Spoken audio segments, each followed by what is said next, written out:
में हुआ है, national highway authority of India में।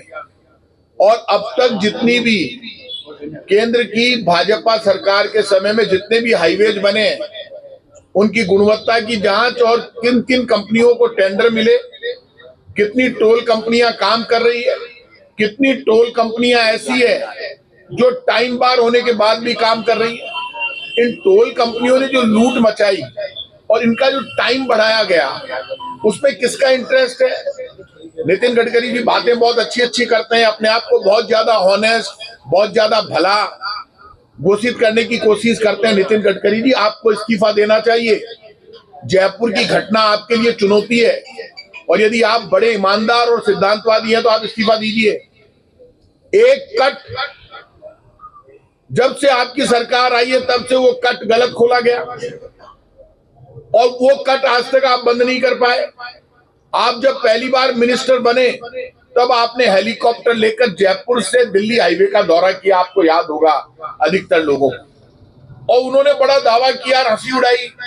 2014 में मनमोहन सिंह जी की सरकार हार गई जब सोनिया गांधी जी चेयरपर्सन थी, हंसी उड़ाई, और ये एक हाईवे नहीं बन पाया, मैं इसको 1 साल में पूरा कर दूंगा।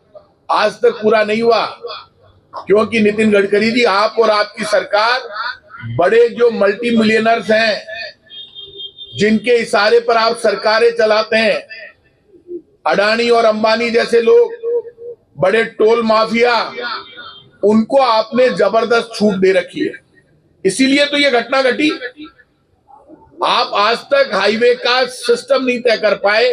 पहले टोल कंपनियां टोल लेना चालू कर देती है, बाद में पुलिया बनते रहते हैं और एक्सीडेंट होते हैं। जो इन एक्सीडेंट के दौरान जो टोल कंपनियां काम पूरा नहीं करती है, क्या उनकी जिम्मेदारी नहीं है कि वो ऐसे परिवारों के लोगों को मुआवजा दे? और इस दुखांतिका में जिन लोगों की डेथ हुई है, इस डेथ के लिए केंद्र की भारतीय जनता पार्टी की सरकार और राज्य की भारतीय जनता पार्टी की सरकार जिम्मेदार है। जितने भी लोगों की डेथ हुई है, उन सब की डेथ की जिम्मेदारी national highway authority of India, Bharat सरकार और राज्य सरकार के। इसलिए 5 लाख रुपए मुआवजा है क्या? 1 करोड़ रुपए मुआवजा दो और हर परिवार के एक व्यक्ति को नौकरी दो, और माफी मांगो देश से कि ये टोल कंपनियों को जिन शर्तों पर आपने टोल दिया, उनकी शर्तें तो मानती नहीं है। यदि वो शर्तें मानती होती तो एक्सीडेंट ही नहीं होता, ये कट ही नहीं होता वहां पर। यदि वो शर्तें, जो रूल्स रेगुलेशन है, उसके हिसाब से तो एक्सीडेंट होना ही नहीं चाहिए। और आज भी वो कट, आप आश्चर्य करोगे, खुला पड़ा है। अभी भी लोग वहां जा रहे हैं, तो एक्सीडेंट का उतना ही खतरा है, कोई फर्क नहीं पड़ता। मुख्यमंत्री जी वहां अच्छी अच्छी देख के चले गए। मुख्यमंत्री जी, आप फिल्म के हीरो नहीं है, आपका उप मुख्यमंत्री, आप सब अपने आप को फिल्म के कलाकार समझ रहे हैं। आप जनसेवक हैं, कलाकार की तरह वहां चक्कर लगाकर आ गए, लेकिन वो कट बंद करवा के आप नहीं आए। आपने ऐसी व्यवस्था नहीं की कि जाम कब खत्म होगा। सरकार आपकी है, हम लड़ते लड़ते थक गए NHAI वालों से, लेकिन NHAI वाले नहीं सुधरे। हमने सड़क सुरक्षा के लिए जितना काम किया, उतना काम ना तो NHAI ने कभी मदद की, ना आपके साथ वो कर रहे हैं। और मैं आज आपसे कह रहा हूं, मेरी खुली चुनौती है, बीजेपी के शासन को 1 वर्ष हो गया। 1 वर्ष में बीजेपी को ये बताना चाहिए कि उन्होंने 10 रुपए के टेंडर किए या 10 लाख किए। इस 1 वर्ष में बीजेपी ने कोई टेंडर ही नहीं की। जो काम हमारा चल रहा था वो ही काम चल रहा है। बीजेपी बार बार मुद्दा उठाती है, बोलती है कांग्रेस की सरकार ने ये कर दिया, कांग्रेस की सरकार ने वो कर दिया।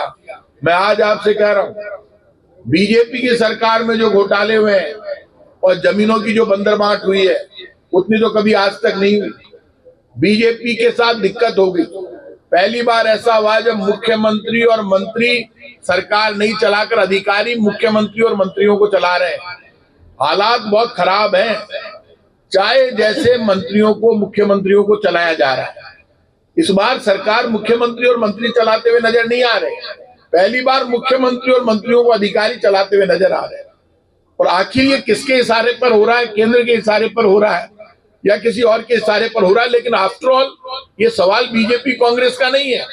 ये संकट आ गया संविधान के और लोकतंत्र के सामने कि चुनी हुई सरकारों के मुख्यमंत्री और मंत्री तो कमजोर होने लगे, विधायक की कोई पूछ नहीं हो, और वो लोग सरकार चलाने लगे जिनका काम एमएलए, मंत्री और मुख्यमंत्रियों के आदेश मानना है।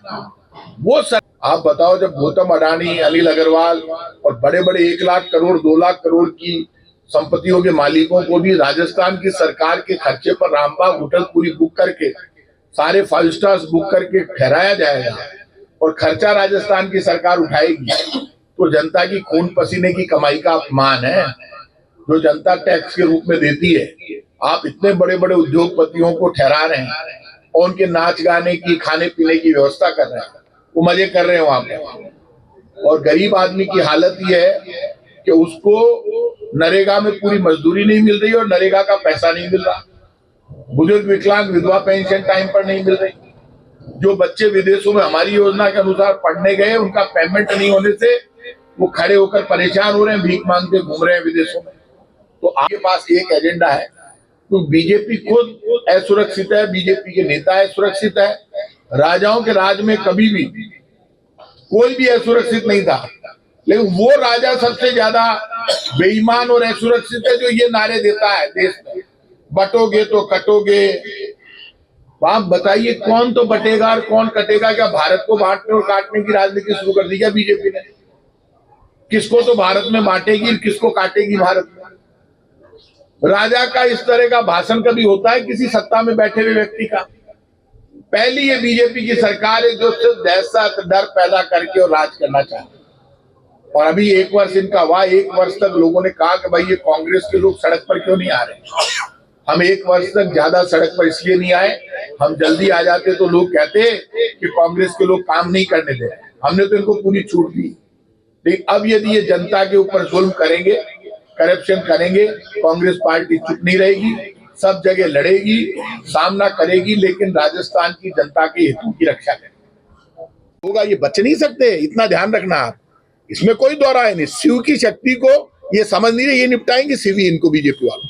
आप कह रहे हो एक बात, कांग्रेस की ताकत क्या? आप दोनों पुराने खिलाड़ी हो। कांग्रेस की ताकत क्या है? कांग्रेस की ताकत है सामूहिक नेतृत्व, और जब जब हम सामूहिक नेतृत्व में आगे बढ़े हैं तब तब हम चुनाव जीते हैं।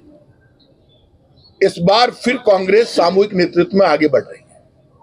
हमारा अभी धरना हुआ, तमाम लोग वहां इकट्ठा हुए, और ये जो सामूहिक नेतृत्व में एक बार फिर कांग्रेस इकट्ठा हुई है, उसका सबसे बड़ा कारण है राहुल गांधी। जब आप हमारे नेता को ही घेर कर और लोकसभा में घुसने से रोकोगे तो डेमोक्रेसी तो आप कॉलेप्स करने में लग गए। ऐसा कभी हुआ है जब लोकसभा के या विधानसभा के अंदर कुछ हो जाए, मुकदमा दर्ज हो जाए? तो अब आपने तो अति पार कर दी बीजेपी ने। तो जो बीजेपी जिस तरह से जुल्म कर रही है, हम कांग्रेस के तमाम लोगों के समझ में आ रही है। सब लोग सामूहिक नेतृत्व में आगे बढ़ेंगे, और इसका मतलब ये नहीं है कि कोई एक लीडरशिप से कांग्रेस को मजबूती मिलती है। कांग्रेस तो सभी जाति धर्म के लोगों को लेकर जब इकट्ठा होकर आगे बढ़ती है तब कांग्रेस सक्सेस होती है, और वो इस बार आपको नजर आया। एक बात ध्यान रखना, नेतागिरी में बीजेपी कांग्रेस सब में ऐसे लोग मिलेंगे जिका ने डर लागे, जिका डर गया ने वह मर गया। आज सुन लीजिए, जिको भी आदमी राजनीति में डरे लो और सरकार ने दे अगर खुद का कपड़ा खोल देवे लो, वो मरे लो। राजनीति कोई डरने का नाम नहीं है, राजनीति लड़ने का नाम है। और सुन लीजिए, अरे ऐसे मान लो ये छुट गई है जो बीजेपी वालों के बुलाकर कहने से, आप इतना सुन लेना मेरे से, ये अशोक गहलोत गाजर मूली नहीं जो कोई खा जाए। कैसे खा जाओगे? कहीं समझो आप, ये मजाक है कि कोई गाड़ी कर बैठ को ले जाए, कहीं कर ले जो। वो तो आपको टाइम पे समझ में आ गई। नहीं, बात को नहीं कह रही हो यार, वहां के तो उम्र में तो अंतर है। मैं दूसरी बात कह रही हूँ, अशोक गहलोत जी हो चाहे कांग्रेस का कोई भी लीडर हो, चाहे सचिन पायलट हो, चाहे डोटास राजी हो, चाहे वो हमारा बड़े से बड़ा लीडर हो राहुल गांधी, जहां हमारे लीडर्स को बेवजह घेरने की बात आएगी, वहां तो आप इस बात को मानकर चलना। हमें तो डर नहीं लग रहा। मैं तो कह रहा हूं ना, मैं फिर बीकानेर की धरती से कह रहा हूं बीजेपी वालों, तुम्हें सौगंध है, तुमने बहुत आरोप लगाए थे बीजेपी के लोगों, फिर कह रहा हूं, असली मां के बेटे हो तो कांग्रेस के नेताओं के खिलाफ कार्रवाई करके बताओ।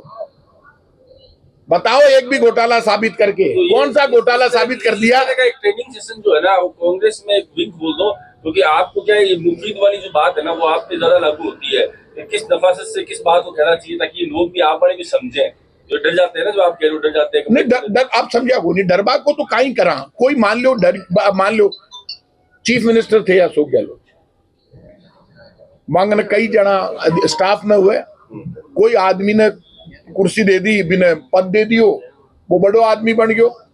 बड़ो आदमी बनता है बोले महाराज मैं को नहीं करो है, तो महाराज हाँ की राजा जी को करेड़ो है, तो भाया राजा जी को करेड़ो तो राजा जी का नहीं तो बाद में देखेला पहली थारो नंबर है। तो ये जो फालतू की बातें हैं ये ऐसे छुट गई, घना 5660 घूम रिया की कहीं बात करो तो छोड़ो ना।